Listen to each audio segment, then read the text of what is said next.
Boy, do I have a treat for you today. That's right. We're looking at a case. This is actually the first time we've ever done a case review. I think like a true case review here on the channel. So this is going to be fun.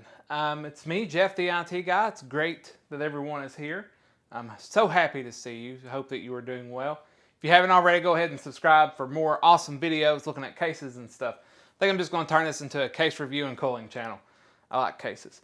So, we've got the Phanteks P600S with us today. The S stands for sexy, and the Phanteks stands for fans. I don't know. As you can see though, it's got a tempered glass panel here on the front. It is a little bit of a smoked glass here on the color is like a gunmetal gray. I think it's got a different color or a different name than that. Slate maybe or something. I thought I got the black one, but maybe I didn't. Oh well. So here it is. We got a system in. Let's scoot up and look at the system. Let's take a look at the system. So the front panel, it actually is like a door, like a Lincoln or something. So you just slide the door. It's on these hinges right here. You just lift up and it comes off. It does have padding around each side. It's held on by magnets, so it doesn't slam real hard. So inside of the case, you can probably see it is air cooled. We've got a Be Quiet Dark Rock Pro 4, rather large cooler. It's a dual tower.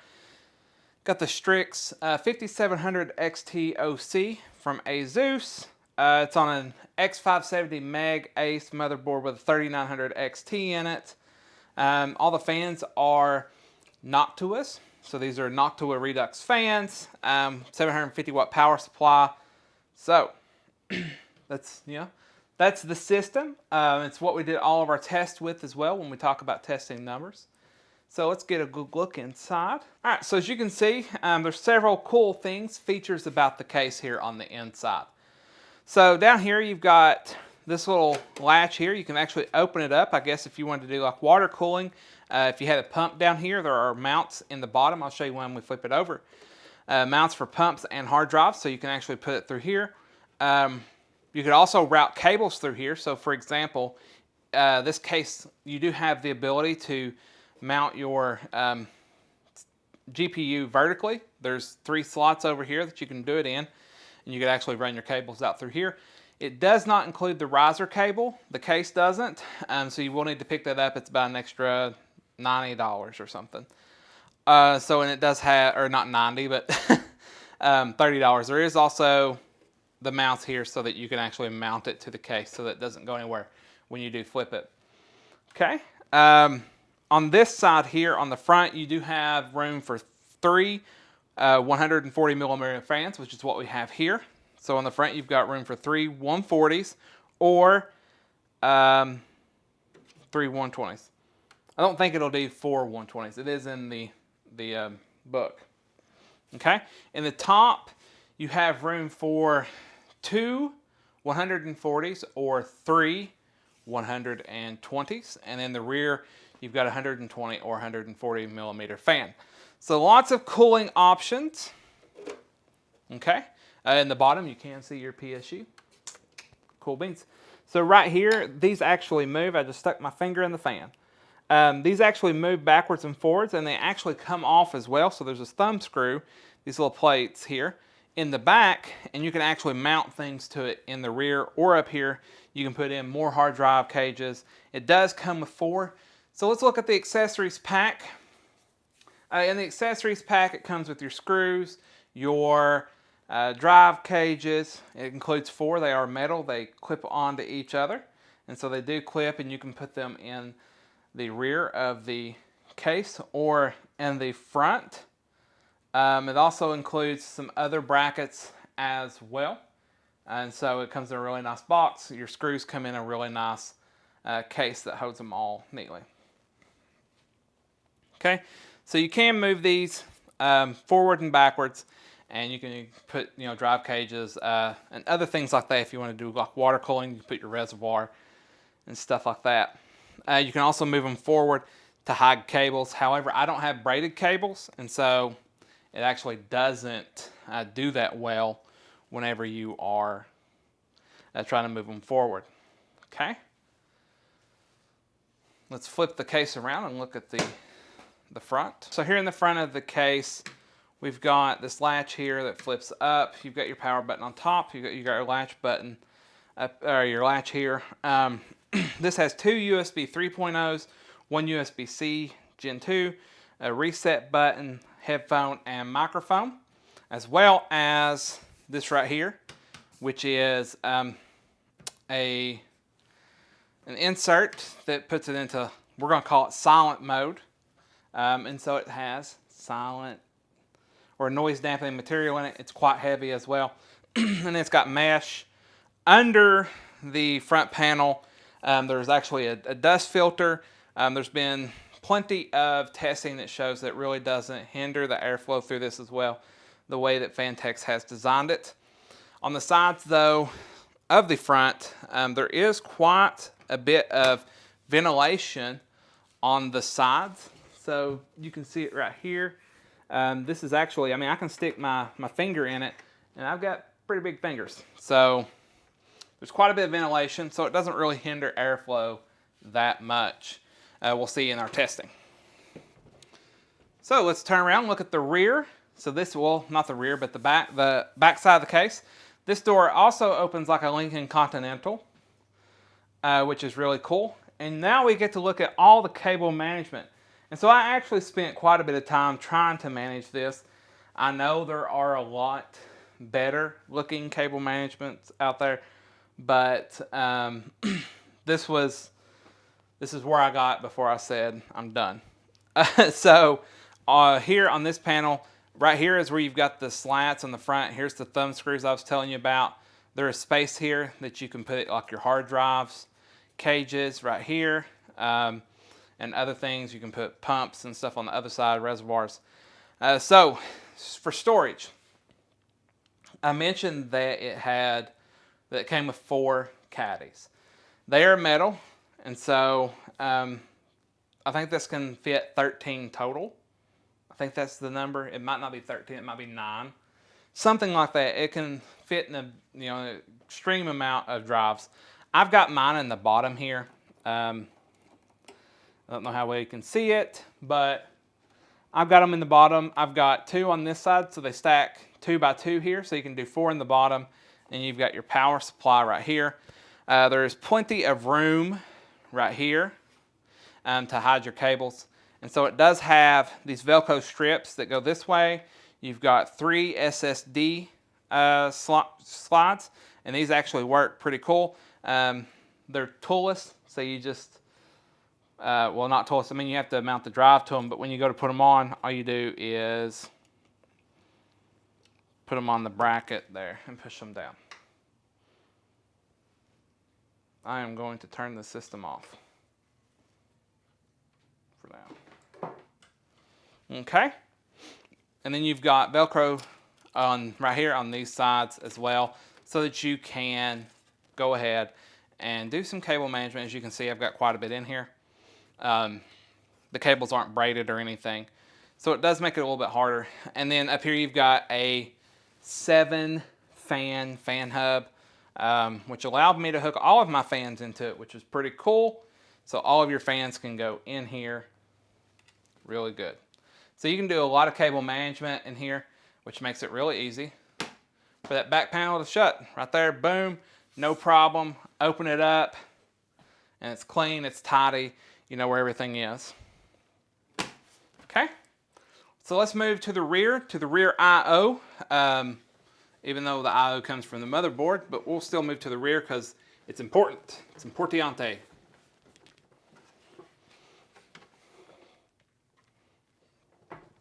We are in the rear of the case. I already showed you can do a 120 or 140 here. Here's your power supply. It is on this cool bracket that you can actually remove, but your power supply slotted in. And then here is your 3 slots for vertical mounted GPU, and here is your slots for horizontally mounted. The top does come off. It's got 2 captive screws, and so you can just pull it off like that. We'll look at the top here in a minute. You'll probably notice this right here. You should be able to see that. This right here is where you can put an ITX system. And so there's a bracket, and you can actually put an ITX system in this case, as well as your ATX. And so this case, it supports all the way up to EATX motherboards for the vertical. So for where you put your normal motherboard and stuff, it will support up to EATX. But right here, you can put an M or an ITX, not an M, but an ITX. Right here, it points downwards. So you can put right there. You will need a power supply that supports a 2-system rig, so that would be something like the Phanteks Revolt. Okay, that's pretty cool. Let's move up to the top. It's really cool. Let's move up there. Top, like I said, it comes off with 2 captive screws so that they don't fall out. It lifts off. This one also has a silent piece here with this nice mesh. And so here's the top. Like I said, it's got room for 3 120 or 2 180s. It also comes with a thing that you can put here to like cover one of these up. I didn't do that, but this is, you can mount your ITX system up here with the bracket that it comes with. This right here is really cool. It's got 2 captive screws. You lift it, you can undo the screws, and then take this whole piece out and put your fans on, and then put it back in. Got a fill port right here, and on the bottom, you've got a drain port if you're into water cooling, which I am not, because it freaks my wife out and she won't let me do it. You know what they say, happy wife, happy life, am I right? Of course I'm right, I'm Jeff the IT guy. Never been wrong a day in my life. So here's the, with this off, boom, you can see plenty of airflow right there. You can practically see right through the mesh. It does offer some dust ventilation, so pretty cool. And then you got the power button right here. So that's good stuff. That's pretty much it. Let's talk about the performance. And while we look at performance, I'm gonna let y'all watch some awesome B-roll without a system in, so that you can see how awesome it is before you start building in it. So, performance-wise, I ran OCCT for 15 minutes. To really heat the system up, I ran it with the panels on and then with the panels off. And so for OCCT with the panels on, AVX2 doing all that with the 3900 XT, PBO turned on, the max temperature was 76 degrees and the average was 67. And so this was with the Dark Rock Pro 4. Then I ran Unigine Heaven to see how it did with both graphics and CPU to see how it did. And I ran that for about 15 minutes as well. The CPU had an average of 67 and a max of 72. And the GPU had an average of 68 with a max of 73. And so that was with the panels on. With the panels off, with OCCT seeing a max of 75 and an average of 65. So the performance, like, it only went down a little bit as far as temperature goes. I should have looked to see how the boost clocks were doing. So with PBO and stuff, it's going to try and boost. So I'm afraid that maybe it used a little bit of extra juice to push the boost or maintain them higher, and that's why there wasn't that big of a significance in the decrease. However, looking at other people's reviews, they were seeing about a 3 degrees Celsius difference between panels on and panels off. Unigine Heaven, CPU 64 was the average. The max was 71.6, so seeing pretty significant drop. And then the GPU, the average was 67 and the max was 70. And so there's about a 3 degree drop there as well. All right, so let's round this up and conclude. So in conclusion, the Phanteks P600S is a fantastic case. I should have mentioned this at the beginning of the video of what fans it came with. That's my bad. But you'll see it in the B-roll. It came with three 140 millimeter fans, 2 in the front, 1 in the back or the rear. So came with 3 fans, really cool as well. I didn't use them, so I don't know how great they are. I'm sure they're fine, but I do like to use my Noctuus. And so this is actually my personal rig, moving from a Corsair Air 740 to this. It's a very well built case. It has a lot of great features and modularity. I do like the fact that you can take the top out and put the fans on it and then put it back in. It makes doing that so much easier, as well as if you've got fat hands like myself and a big chunky cooler, you can actually take it off, tilt the fans up and stuff, and you can actually get in at the 8-pin up here at the top. So that does make it easier to work with when you are able to do that. It's got a great look. I do like that you can do both silent and performance. So for example, you know, I'll probably keep it in silent mode, and then if I start to game or something, put it in performance mode. Or if I'm working on video, stuff like that, I'll probably put it in silent while I'm recording, performance while I'm editing, things like that. So I think that's really great. You know, it doesn't hinder airflow that much having the panels on, so that's a great thing. It will fit a ton of cooling. So whether you've got a big chunky air cooler like a Noctua NHD15 or the Be Quiet Dark Rock Pro 4 here, or you want to do radiators, you can do, you know, a 420 mil, which is 140, or a 360 in the front. In the top, you can do a 360 or a 280 mil rad. I don't know about the thickness on it. There's probably, between the fans and the top of the motherboard, there's about 3 fingers, so about like that. I don't know how many inches that is. I guess I can measure it, but it's quite a bit of space.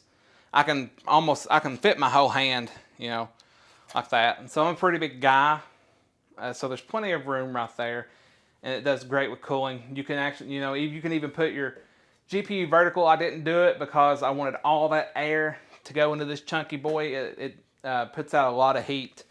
The 5700 XT OC from Asus. The modularity, like I said, is just fantastic. Being able to put so many drive cages in here, really great if you're doing, you know, content creation and gaming. You know, I can put 4 hard drives in the bottom, 3 SSDs on the back. You'll never see them. Cable management is a breeze on this machine. It looks great. It's fantastic. This is probably my favorite case that I've ever built in. And I've built in quite a few cases. So I built in, you know, H500 from NZXT, the H510 Elite, the, you know, multiple Corsair cases, Cooler Master, Thermaltake. I've built in just so many cases over the years. I love cases. This is probably my favorite one to build in. It was very easy to get a very good looking build in this one. Plenty of great features, and the price is perfect at $139 for the tempered glass version. If you don't want tempered glass, you can get a solid side panel here for $10 less at $129. And so, those of you who have stuck around for this, we're going to do a peel. So I'm going to let you all watch the peel off the front panel. I know how much you all like that, or I guess people are supposed to. So I'm going to bring it up close. I'm going to let you watch me peel it. That way you can experience it with me. So let's go ahead, peel it. I'm going to peel it from up in this corner right here maybe. No, I'm actually going to peel it from this corner. Let's do this corner. You ready? Look at that. Look at that peel. Static electricity. All of it. If y'all haven't already, if you haven't subscribed to my channel, please go ahead and do that. I'm trying to reach 1,000 subscribers by December. I am well on my way. I am so close it hurts. I really need your all's help in doing that. Let's do this other panel. We'll go ahead and do the peel. We'll peel from up here this time. Look at that peel. I think I'm doing it right. I have no idea. But listen, I love the subscribes. Hopefully I can do some more case reviews. This has been a whole lot of fun. I really enjoyed it. Listen, I appreciate every single one of you all. Go ahead, subscribe to my channel. Listen, get me to 1,000 subscribers. I would love it. I'd appreciate it so much. It would get my wife off my back and allow me to do more cool stuff like this. Thanks for watching, and I will see you in the next video.